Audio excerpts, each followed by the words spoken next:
জাতীয় রাজস্ব board NBR বিলুপ্ত করে রাজস্ব নীতি ও রাজস্ব ব্যবস্থাপনা অধ্যাদেশ জারির প্রতিবাদে এনবিআর সংস্কার ঐক্য পরিষদের ডাকা ৩ দিনের কলম বিরতির দ্বিতীয় দিনের কর্মসূচি চলছে। আজ সকাল 10টা থেকে দুপুর 3টা পর্যন্ত 5 ঘন্টা কাজ থেকে বিরত থাকবেন তারা। তবে আন্তর্জাতিক যাত্রী সেবা, আমদানি রপ্তানি এবং বাজেট প্রণয়ন কার্যক্রম এই কর্মসূচির বাইরে থাকবে।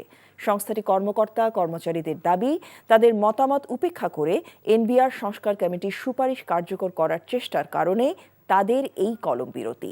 এদিকে আজ বিকেল 3টায় কলম বিরতির কর্মসূচির দ্বিতীয় দিনের কার্যক্রম ও তৃতীয় দিনের কর্মসূচির বিষয়ে সংবাদ সম্মেলন করবে এনবিআর সংস্কার ঐক্য পরিষদ। ইতিহাস ঐতিহ্য সমৃদ্ধ কুমিল্লার লালমাই পাহাড়ি চারণভূমিতে মাটি খননের সময় খোঁজ মিলেছে প্রাচীন সভ্যতার আরেকটি নিদর্শন। মাটির নিচে যতই খনন হচ্ছে ততই ভেসে উঠছে প্রাচীন বাড়ির মোটা দেয়াল। ইট পাথরের ভাঁজে ভাঁজে উঠে আসছে 7ম-8ম শতাব্দীর নিদর্শন। কুমিল্লা প্রতিনিধি মাহফুজ নান্টুর পাঠানো রিপোর্টে দেখুন বিস্তারিত। কুমিল্লা সদর দক্ষিণ উপজেলার বারোপাড়া ইউনিয়নের বড় ধর্মপুর গ্রাম। লালমাই পাহাড়ের দক্ষিণ অংশে অবস্থিত বড় ধর্মপুর এলাকায় মাটি খননের সময় পুরাকীর্তির সন্ধান পায় বাংলাদেশ প্রত্নতত্ত্ব অধিদপ্তর। স্থানটি বালাগাজীর মুড়া নামে পরিচিত। গাছগাছালি ও ঘাস লতাপাতায় ঘেরা এলাকাটি চারণভূমি হিসেবে ব্যবহার করতেন স্থানীয়রা। কারো ধারণাই ছিল না সেখানে মাটি চাপা আছে সভ্যতার অনন্য নিদর্শন। রাজবাড়ি আছে কোনো আমরাও জানি না। তখন তারা পরিচয় করে তারা সরকারি লোক এনে ফাইছে। আমরা এখন আমরা কাজ করতে সরকারি লোক আইসা দেখা যায় কয়েকবার তদন্ত করার পরে তারা কিভাবে আসছে আস্তে আস্তে আইসা তারা এটা সরকারিভাবে আইসা এখানে এই কাজ আরম্ভ করছে। এখন দেখতেছি যে এই অবস্থা। প্রাচীন স্থাপনার ধ্বংসাবশেষটি লালমাই ময়নামতিতে আবিষ্কৃত 1000 বছর আগের প্রত্নতাত্ত্বিক নিদর্শন শালবন বিহার, আনন্দ বিহার, ভোজ বিহার, ইটাখোলা ও রূপবান মুড়ার প্রাচীন মন্দির ও বিহারের ধ্বংসাবশেষের সমসাময়িক হতে পারে বলে প্রাথমিকভাবে মনে করছে প্রত্নতাত্ত্বিক খনন ও অনুসন্ধান টিম। শালবন বিহার, ইটাখোলা মুড়া, রূপবান মুড়া বা ক্যান্টনমেন্টের ভিতরে আরো এই ধরনের অনেকগুলো সাইট আছে ওই সময়কার। আমরা ধারণা করছি এটাও ঠিক ওই সময়ের বা সমসাময়িক বলা যায়। আমার ধারণা ময়নামতি থেকে লালমাই যে 11 মাইল যে পাহাড়ের যে বিস্তার পুরোটাই কিন্তু একটি সভ্যতার একটি চারণভূমি ছিল, সভ্যতার একটি কেন্দ্র ভূমি ছিল।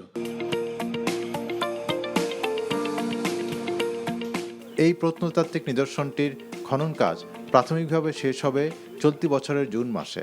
270 বাই 270 মিটার আয়তনের একটি সাংস্কৃতিক ঢিবি। তো এই ঢিবির একটা সামান্য অংশে আমরা খনন কাজ শুরু করেছি। তো আশা করা যায় এটি আমাদের কয়েক বছর লাগবে সম্পূর্ণভাবে এই মাউন্টটি একটা প্রত্নতাত্ত্বিক খননের বলয়ে আনতে। প্রত্নতত্ত্ব বিশেষজ্ঞরা মনে করছেন বালাগাজীর মুড়ায় 10 থেকে 12 একর এলাকা জুড়ে খনন শেষ হলে শালবন বিহার, আনন্দ বিহার কিংবা রূপবান মুড়ার মতো আরও একটি প্রাচীন নিদর্শন উন্মোচিত হবে। NTV news desk. Long march to যমুনায় পুলিশের হামলার বিচার সহ 4 দফা দাবিতে জগন্নাথ বিশ্ববিদ্যালয়ের শিক্ষার্থীদের আন্দোলন অব্যাহত রয়েছে। শাহবাগ থেকে কাকরাইল মোড়ে অবস্থান নিয়ে বিক্ষোভ করছেন তারা। দাবি আদায় না হওয়া পর্যন্ত কর্মসূচি চালিয়ে যাবার ঘোষণা দিয়েছে আন্দোলনকারীরা। সড়ক অবরোধ করে আন্দোলন চলমান থাকায় বন্ধ রয়েছে যান চলাচল। আরও জানাচ্ছেন শফি মাহমুদ সাগর। রাত পেরিয়ে নতুন আরেকটি দিন, দাবি আদায়ে সড়কে অনড় অবস্থান জগন্নাথ বিশ্ববিদ্যালয়ের শিক্ষার্থীদের। 70% আবাসন ভাতা, বাজেট বৃদ্ধি এবং সব প্রকল্পে অগ্রাধিকার দেওয়ার দাবি নিয়ে দ্বিতীয় দিনের মতো আন্দোলন করছেন তারা। সাথে যুক্ত হয়েছে গতকাল আন্দোলনে পুলিশের হামলার বিচারের দাবি। বৃহস্পতিবার সকাল থেকে রাজধানীর কাকরাইল মসজিদের সামনে সড়ক অবরোধ করে দাবি আদায়ে কর্মসূচি পালন করছেন শিক্ষার্থীরা। আমাদের জগন্নাথের দাবিকে আজকে 20 বছর যাবতই তারা আমাদের যে দাবিগুলো ছিল বলতেছে তারা শুনবে, বাট পরবর্তীতে কোনো ব্যবস্থা নিচ্ছে না। এটা বছর পর বছর চলতেছে। রাজপথ থেকে ইনশাল্লাহ আমরা আমাদের দাবি আদায় করতে পারবো। আমরা যেহেতু জুলাই আন্দোলনে আমরা রাজপথে থেকে আমাদের দাবিগুলো আদায় করেছি, অবশ্যই আমরা আমাদের দাবি আদায় করে আমরা ঘরে ফিরবো। দাবি আদায় না হওয়া পর্যন্ত ক্লাসে না ফেরার ঘোষণা দিয়েছেন শিক্ষার্থীরা। এদিকে আরও কঠোর আন্দোলনের হুঁশিয়ারি দিয়েছেন বিশ্ববিদ্যালয়টির শিক্ষকেরাও। এইটা ক্ষমতা চালাচালির কোনো বিষয় না, চ্যালেঞ্জ তোলার কোনো বিষয় না। আমাদের যৌক্তিক দাবিটা তো আমরা আমাদের সরকারের কাছেই জানাবো। ওনারা যত দ্রুত এটা নিরসন করবে এটা ওনাদের জন্য মঙ্গলজনক। না হয় থার্ড পার্টি এখানে সুযোগ নিতে পারে, তার দায় কিন্তু আমরা নিব না। আমরা আমাদের দাবি আদায়ে অনড় থাকবো। এই আন্দোলন যদি স্প্রেড আউট হয় তো এইটা কতদূর সীমানায় ছড়িয়ে পড়বে এটা আপনিও বলতে পারবেন না, আমিও বলতে পারবো না। সকাল থেকে সড়ক অবরোধ করে আন্দোলন চলমান থাকায় সৃষ্টি হয়েছে দীর্ঘ যানজট। অবর্ণনীয় ভোগান্তিতে পড়েছেন রাজধানীবাসী। শফি মাহমুদ সাগর, এনটিভি নিউজ, ঢাকা। বিএনপির সিনিয়র যুগ্ম মহাসচিব রুহুল কবির রিজভী বলছেন, ছাত্রদল নেতা সাম্য হত্যার পেছনে রাজনৈতিক কারণ রয়েছে। দোষীদের খুঁজে বের করে অবিলম্বে গ্রেফতারের দাবি জানান তিনি। দুপুরে রাজধানী প্রেস ক্লাবে এক অনুষ্ঠানে তিনি এই দাবি জানান। পুলিশ গ্রেফতার করেছেন 3 জনকে, 3 জন ভবঘুরে। আমার তো মনে হয় এর মধ্যে রাজনৈতিক কারণ আছে। রাজনৈতিক কারণ না থাকলে এই ধরনের সাম্য, যার চেহারা সুদর্শন, সৌম্য, নাম তার সাম্য, তাকে হত্যা করবে কে? ভবঘুরেরা কেন হত্যা করবে? বিডিআর বিদ্রোহের ঘটনায় বিস্ফোরক দ্রব্য নিয়ন্ত্রণ আইনে করা মামলায় কাশিমপুর কেন্দ্রীয় কারাগার থেকে জামিনে মুক্তি পেলেন 27 জন জওয়ান। কাশিমপুর কেন্দ্রীয় কারাগারের জেল সুপার মোহাম্মদ আল মামুন জানান, মঙ্গলবার বিকেলে বন্দী 27 সাবেক বিডিআর সদস্যের জামিনের কাগজপত্র কারাগারে এসে পৌঁছায়। পরে কাগজপত্র যাচাই বাছাই করে আজ তাদের জামিনে মুক্তি দেওয়া হয়। এ সময় কারা ফটকে তাদের আত্মীয় স্বজনেরা উপস্থিত ছিলেন। আসামি পক্ষের আইনজীবীরা জানান, সোমবার কেরানীগঞ্জে কেন্দ্রীয় কারাগারে স্থাপিত বিশেষ আদালতের বিচারক বিডিআর বিদ্রোহের ঘটনায় বিস্ফোরক দ্রব্য নিয়ন্ত্রণ আইনে করা মামলায় 40 জনের জামিন মঞ্জুর করে। এর মধ্যে আজ জামিনে মুক্ত হলেন 27 জন। এ নিয়ে বিডিআর বিদ্রোহের ঘটনায় কারাগারে আটক মোট 218 জন জামিন পেলেন। ময়মনসিংহ 11 ভালুকা আসনের সাবেক সংসদ সদস্য কাজিমউদ্দিন আহমেদ ধনুকে ঢাকা থেকে গ্রেফতার করেছে পুলিশ। গতকাল গভীর রাতে রাজধানীর আফতাবনগর এলাকা থেকে তাকে গ্রেফতার করা হয়। আজ প্রেস বিজ্ঞপ্তিতে এই তথ্য জানায় ঢাকা মেট্রোপলিটন পুলিশ। গত 19 জুলাই যাত্রাবাড়িতে বৈষম্য বিরোধী আন্দোলন চলাকালে বউবাজার রোডে মোহাম্মদ আরিফ নামে এক যুবক গুলিবিদ্ধ হন। পরে হাসপাতালে তিনি মারা যান। এ ঘটনায় নিহতের বাবা 243 জনকে আসামি করে মামলা করেন। সাবেক সংসদ সদস্য কাজিমউদ্দিন সেই মামলার আসামি। যাত্রাবাড়ি থানা সূত্রে জানা যায়, বৈষম্য বিরোধী আন্দোলনে হত্যা এবং হামলার ঘটনায় 4টি মামলার আসামি ধনু। দিনাজপুরের হিলি সীমান্ত এলাকায় ভারত থেকে উড়ে আসা একটি ড্রোন ক্যামেরা উদ্ধার করে পুলিশের কাছে হস্তান্তর করেছেন এলাকাবাসী। এই নিয়ে উদ্বিগ্ন সীমান্তবাসী। পুলিশ জানায়, গতকাল বিকেলে হিলির খাসুরিয়া সীমান্তের অন্তত 400 গজ বাংলাদেশের অভ্যন্তরে একটি ধান খেতে ড্রোনটি দেখতে পান এক কৃষক। পরে স্থানীয়দের খবরে রাতে এটি উদ্ধার করে পুলিশ। দিনাজপুরের পুলিশ সুপার মোহাম্মদ মারুফাত হোসাইন জানান, সীমান্তে বাংলাদেশের অভ্যন্তরে উদ্ধার হওয়া ড্রোনটি ভারত থেকে আসা বলে ধারণা করা হচ্ছে। ক্রিকেট। পিএসএল এর দল লাহোর কালান্দার্সে খেলতে বাংলাদেশ ক্রিকেট বোর্ড বিসিবির কাছে ছাড়পত্র বা এনওসি চেয়েছেন সাকিব আল হাসান। আইপিএল এ দিল্লি ক্যাপিটালসে খেলতে মুস্তাফিজুর রহমানও এনওসি চেয়েছেন। ভারত পাকিস্তান সংঘাতের জেরে ক্রিকেটের বড় 2 ফ্র্যাঞ্চাইজি আসর আইপিএল আর পিএসএল স্থগিত হয়ে গিয়েছিল। 2 লিগই নতুন করে শুরু হচ্ছে 17 মে থেকে। কিন্তু সমস্যা হলো, নিরাপত্তার সংখ্যায় অনেক বেশি খেলোয়াড় দেশে ফিরে গেছেন। ফলে 2 টুর্নামেন্টেই দলগুলোর স্কোয়াড এলোমেলো হয়ে গেছে। সেই ঘাটতি পোষাতে অন্য খেলোয়াড়দের দিকে হাত বাড়াচ্ছে ফ্র্যাঞ্চাইজিগুলো। এরই মধ্যে আইপিএলে দিল্লি ক্যাপিটালসে খেলার আনুষ্ঠানিক প্রস্তাব পেয়েছেন বাংলাদেশের পেসার মুস্তাফিজ। পিএসএল এর দল লাহোর কালান্দার্স চেয়েছে সাবেক অধিনায়ক সাকিবকে, তবে তাদের ছাড়া হবে কিনা সে সিদ্ধান্ত এখনো আসেনি। ছাত্রদল নেতা শাহরিয়ার আলম সাম্য হত্যার ঘটনায় আজ ঢাকা বিশ্ববিদ্যালয়ে অর্ধদিবস শোক পালন করা হচ্ছে। এদিকে রাজধানীর সোহরাওয়ার্দী উদ্যানে অবৈধ স্থাপনা উচ্ছেদ অভিযান চালিয়েছে ঢাকা দক্ষিণ সিটি কর্পোরেশন। সকালে নগর প্রশাসনের সম্পত্তি বিভাগ ও নির্বাহী ম্যাজিস্ট্রেটদের সমন্বয়ে এই অভিযান চালানো হয়।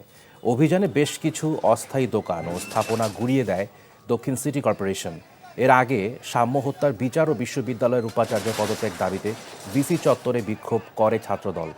তারা দ্রুত সময়ের মধ্যে সাম্য হত্যায় জড়িতদের গ্রেফতার ও দৃষ্টান্তমূলক শাস্তির দাবি করেন। সেই সাথে বিশ্ববিদ্যালয় এলাকায় নিজ সংগঠনের নেতার মৃত্যুর দায়ে উপাচার্যের অপসারণও দাবি করেন ছাত্রদলের নেতারা।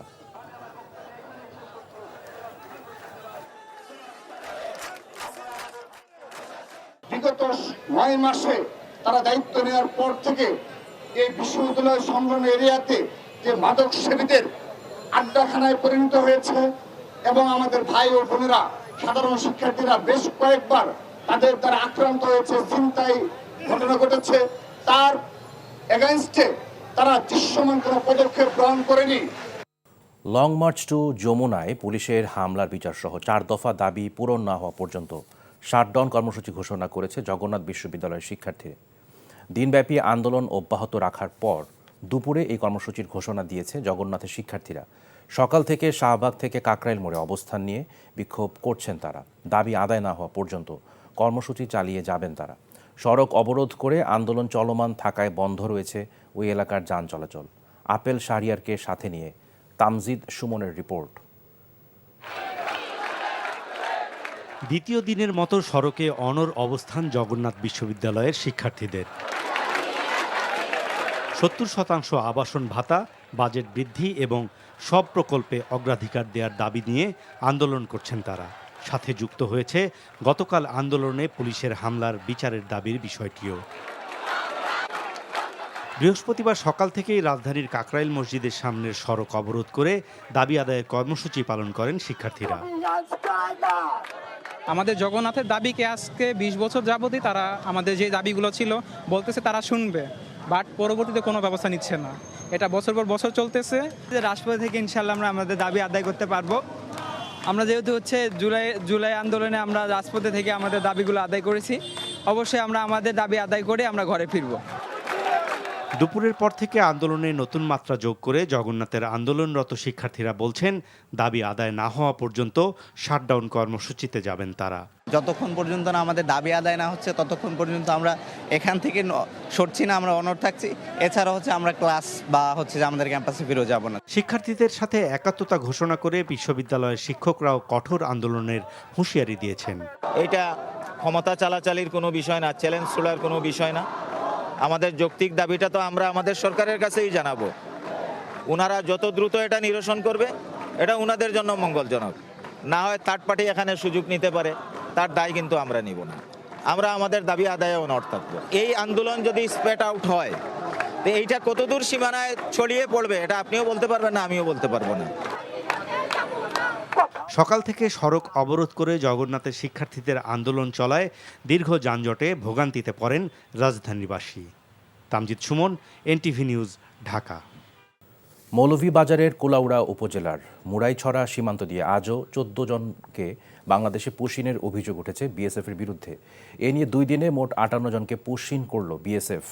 সকালে তাদের পুশিন করা হয়। এদের মধ্যে 4 জন পুরুষ, 6 নারী ও 4 শিশু। বিজিবি জানায় স্থানীয়দের খবরে পরে তাদের আটক করা হয়। পরে জিজ্ঞাসাবাদের জন্য তাদেরকে কুলাউড়া থানায় হস্তান্তর করা হয়। এর আগে গতকাল ভোরে মৌলভীবাজারের বড়লেখা উপজেলা সীমান্ত লাতু ও পাল্লারতল দিয়ে 44 নারী পুরুষকে পুশিন করে ভারতীয় সীমান্তরক্ষী বাহিনী বিএসএফ। চাঁদাবাজির মামলায় নারায়ণগঞ্জের চিহ্নিত সন্ত্রাসী রিয়াদ মোহাম্মদ চৌধুরীকে গ্রেফতার করেছে ইমিগ্রেশন পুলিশ। থাইল্যান্ডে পালিয়ে যাওয়ার সময় সকালে শাহজালাল আন্তর্জাতিক বিমানবন্দর থেকে তাকে গ্রেফতার করা হয়। নারায়ণগঞ্জ পুলিশ সুপার প্রত্যুষ কুমার মজুমদার জানান, চাঁদাবাজির মামলায় ঢাকা বিমানবন্দর থেকে পুলিশ তাকে গ্রেফতার করে। এদিকে দলীয় শৃঙ্খলা ভঙ্গের অভিযোগে নারায়ণগঞ্জের ফতুল্লা থানা বিএনপি সাংগঠনিক সম্পাদক পদ থেকে রিয়াদ মোহাম্মদ চৌধুরীকে বহিষ্কার করেছে বিএনপি। এর আগে নারায়ণগঞ্জের ফতুল্লার এক ব্যবসায়ীকে তার গার্মেন্টস পুড়িয়ে দেওয়ার হুমকির অভিযোগ ওঠে রিয়াদ মোহাম্মদ চৌধুরীর বিরুদ্ধে। সম্প্রতি সামাজিক যোগাযোগ মাধ্যমে রিয়াদের হুমকি প্রদানের ফোনালাপ ভাইরাল হয়। এছাড়া তার বিরুদ্ধে জমি দখল, চাঁদাবাজির ব্যাপক অভিযোগ রয়েছে।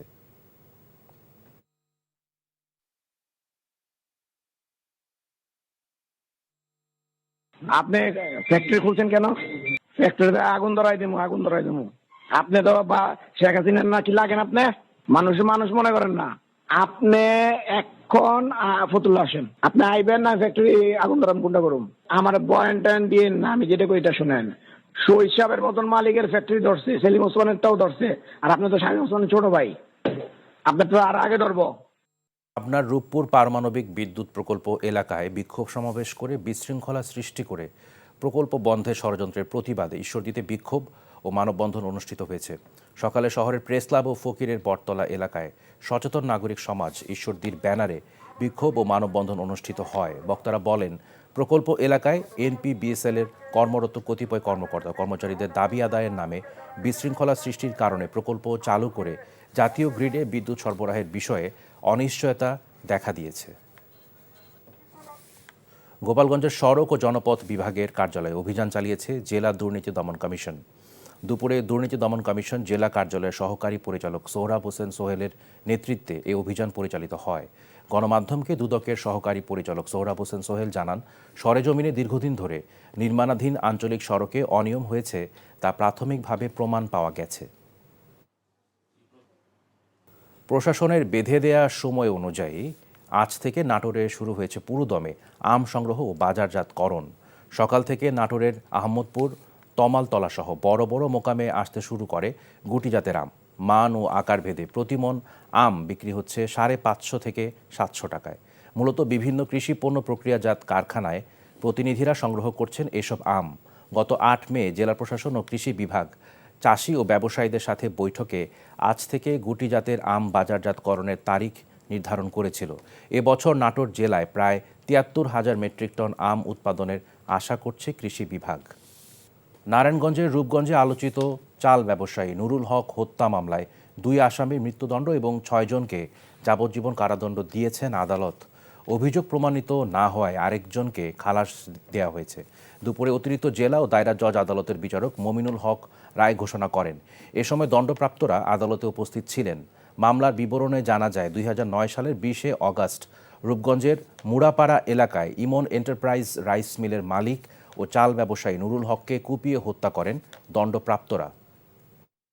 আন্তর্জাতিক মেরিটাইম প্রদর্শনীতে অংশগ্রহণের উদ্দেশ্যে চট্টগ্রাম ত্যাগ করেছে নৌবাহিনীর যুদ্ধজাহাজ খালিদ বিন ওয়ালিদ।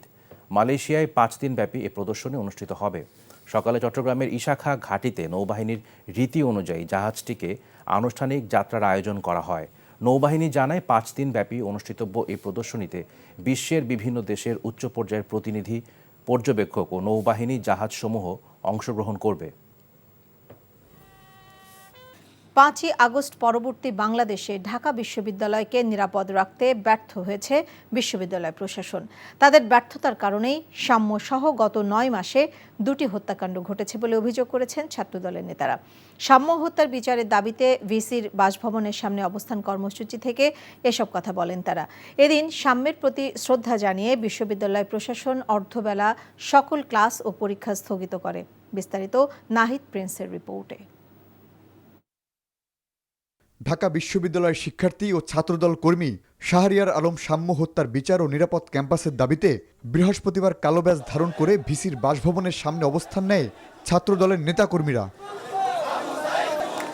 সকাল থেকে বিভিন্ন কলেজ ও বিশ্ববিদ্যালয়ের ছাত্রদলের নেতাকর্মীরা ভিসির বাসভবনের মূল ফটকে অবস্থান নিয়ে সহপাঠী ও দলীয় কর্মী হত্যার সুষ্ঠু বিচার দাবি করেন তারা।